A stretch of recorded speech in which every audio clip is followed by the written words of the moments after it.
A lot of US crypto investors believe that Bitcoin price is controlled by Chinese mining operations.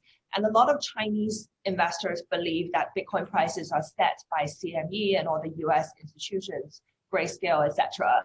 Like, as someone who's based in Hong Kong and seeing a lot of trades in and out, like, what do you think of these two views? Do they hold any water? Like, what's your thoughts on those? We have a distinct vantage point, given the brokerage that we operate, given our exchange platform, given the custody that we provide.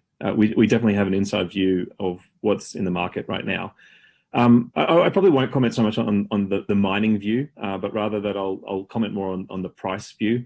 For us, and for what we're seeing, it's really demand outstripping supply. Now, that's probably a pretty boring answer, but the reality is that there's an enormous wave of demographic that have largely not participated in this asset class previously.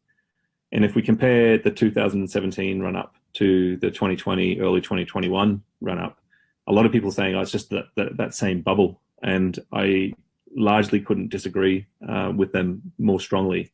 In 2017, it was largely speculative retail investing in these Kickstarter on steroid initial coin offering. It was an unregulated asset class, but it was most definitely driven by retail. What we're seeing through the tail end of 2020 and into the beginning of 21 is that it is a regulated asset class, and it's not driven by retail, at least not yet.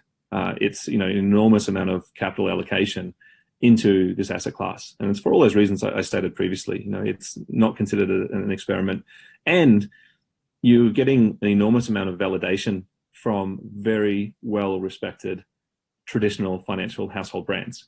When you have PayPal start to support it, which obviously is largely for a retail market, but when you have brands like JP Morgan, Fidelity, Deutsche, Citibank, BlackRock, really everyone starting to change their views very aggressively. We saw the views from very well-respected individuals and CEOs of these very big banks saying Bitcoin's a fraud, and now they're catering and providing client-segregated banking facilities for some of the world's largest regulated exchanges.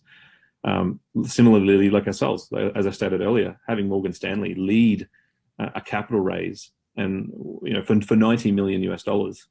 And whilst we can't disclose the underlying investors, what I can assure you is that it's from institutional grade brand names that your viewers would have heard of. And I think that that's extremely telling, that people want not only exposure to digital assets like Bitcoin and Ethereum, but they're actually investing heavily into infrastructure plays. And we haven't raised a significant amount in isolation. There's been a number of well-respected crypto firms that have raised significant amounts of money, largely because people do believe that this is the future. And so we are seeing investors who want exposure to Bitcoin, to Ethereum, to other digital assets, but they're also wanting exposure to the infrastructure plays like ourselves.